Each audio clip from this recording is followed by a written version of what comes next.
नमस्कार विश्वसाई किचन को आपण मान को स्वागत। आज बेसन तैयारी लाउ तरकारी देखेबी। चलतु आज कौन कौन सामग्री दरकार आम देखी नवा। देखंतु आर कलर केते सुंदर है। आपण रुटी परोटा पिठा जो हेले भी आपण खाई परिबे, भात रे भी खाई परिबे। एमती बनातु आपणकर कमेंटा मते कमेंट बॉक्स रे जणांतु। चलतु देखिबा आज रेसिपी तापाई कौन कौन सामान दरकार होची।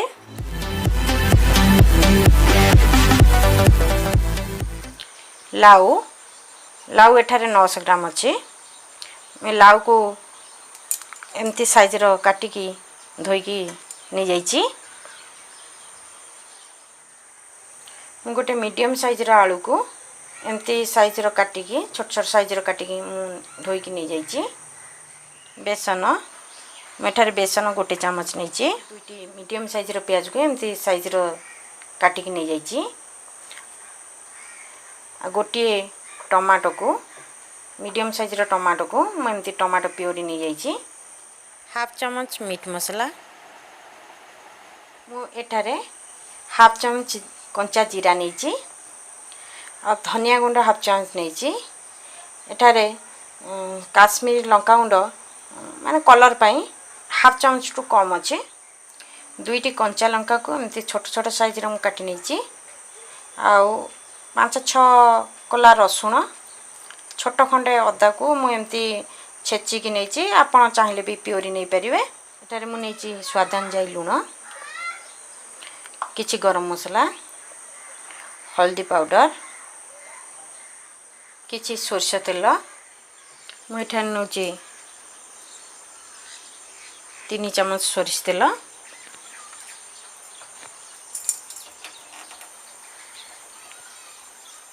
देखंतु हमर एठी तेल गरम हो जाइची। मु एथर दे देबी जीरा। देखंतु जीरा केमती फुटिबा को लागलानी।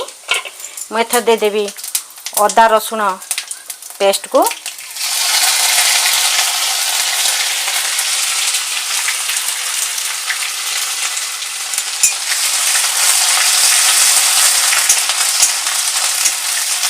आधा मिनट खंडा एमती आम भाजी नवा। तापर दे देबी प्याज को।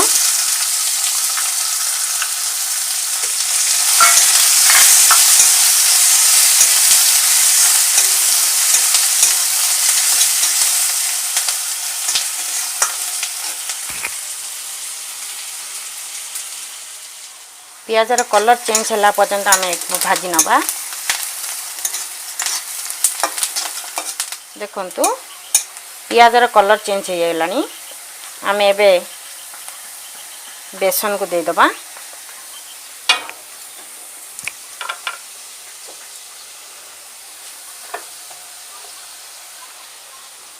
मेठारे गोटे चामच बेसन दे देची। बेसन को आम भल भाव में फ्राई करनबा। एबे काश्मीर लंका गुंड नहीं जाउची।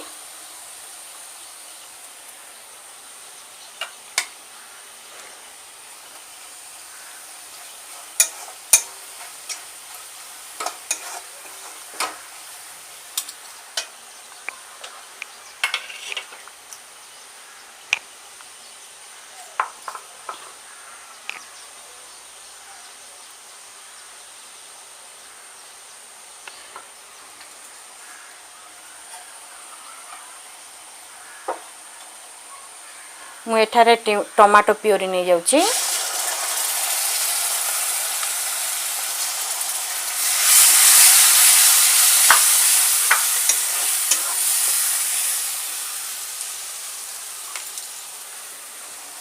एठारे टिके हल्दी गुंड नउची। मेठारे हल्दी गुंड बेसी यूज करिबि नाही। बहुत सामान्य नियंतु हल्दी गुंड। कारण लाउ रे हल्दी गुंडर अधिक जदि पके देबे ताले हल्दी गुंडर बास्नाटा आसी जाए।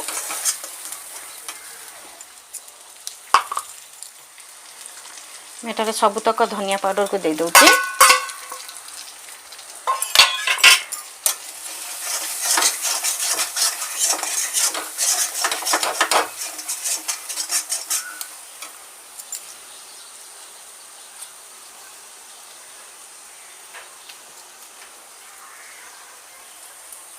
एठार देउची कंचा लंका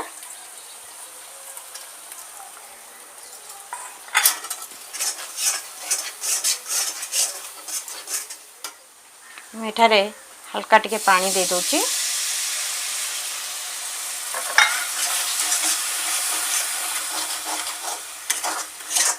एबे आमे एथिरे दबा मीट मसला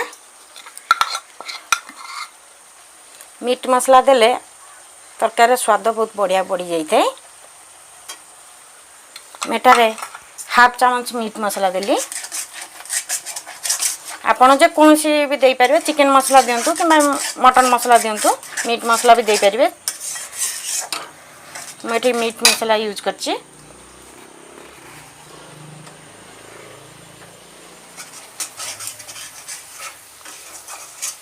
एबे हमर मसला कषि हो गलानी आमे एथरक दबा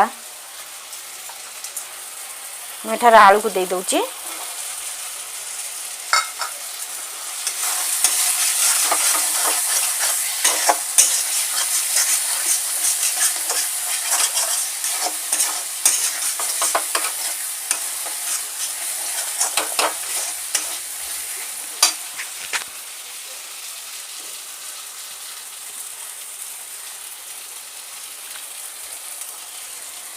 मेठार आउ किछि पानी दउची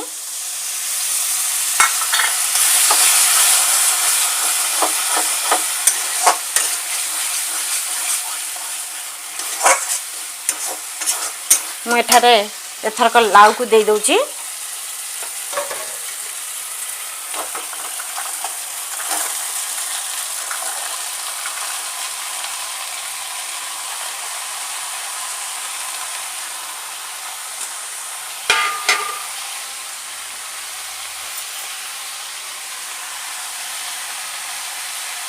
आमे एथरक स्वाद अनुसार मु लुण देदेवी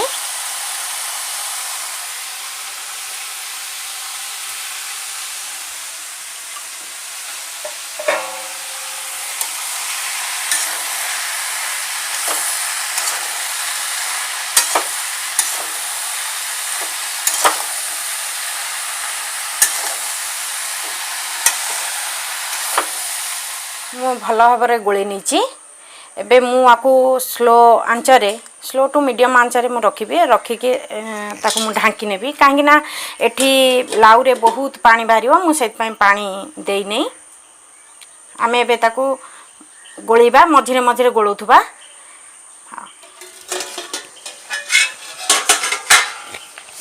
देखंतु केमती लाउ रो बहुत पानी बाहरी पड़ची मु मीडियम आंचरे को सिजौची किंतु पानी दे नथिली कि देखो केते पानी बाहरी मु बारंबार को घाटी चलती 5 मिनट कि 2 मिनट की थरे मुटा को घाटुची एबे आमे आउ छाड़ दबा कि समय आमे एबे देखि नबा देखंतु केते सुंदर पानी बाहरी ता देरु मु बिल्कुल भी पानी एटारे यूज करी नहीं हम देखि नबा सिझी कि नहीं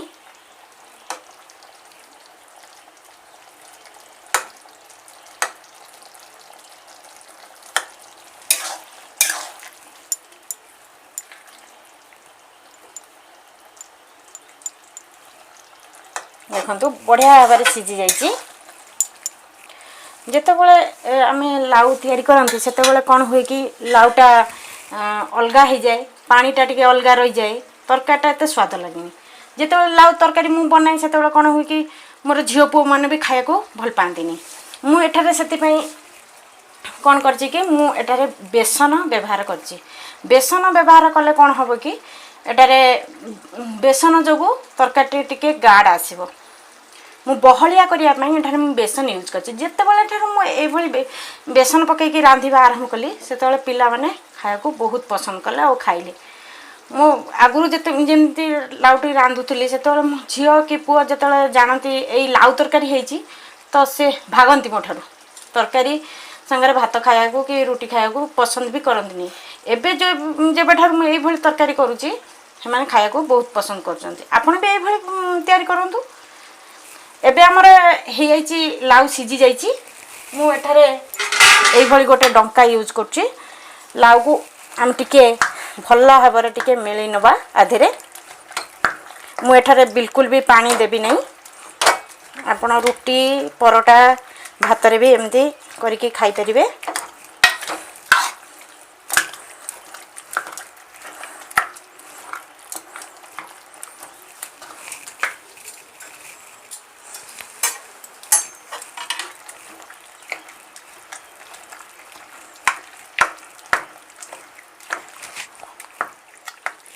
देखो एठारे आमर एबे भल भाव प्रस्तुत हो जाइए आम एथर गरम मसला देदबा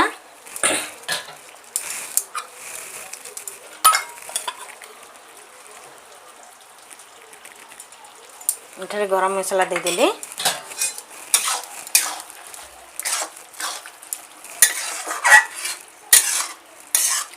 जदि आपको ये रेसिपी भल लगुच ताले मोर वीडियो को लाइक करंतु मोर चैनल को सब्सक्राइब करंतु आउ साइड थिबा बेल आइकन को बजिया को भूलिबे नहीं आउ समस्त सहित शेयर करंतु आउ जदि आपण को भल पाइबाटा आम पाई बहुत मूल्यवान आपण भल पाइबा मिलले हम बहुत मते बहुत खुशी लागे आउ नुआ नुआ रेसिपी बनेया पाई मु चेष्टा करिवि आपण भल पाइबा जुगु तो मोर विश्वसाई किचन टी एमती आगु को चली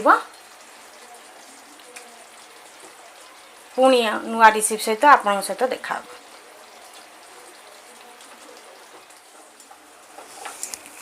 मुझे गोटे पात्र को काटी दउची सर्विंग करिया पई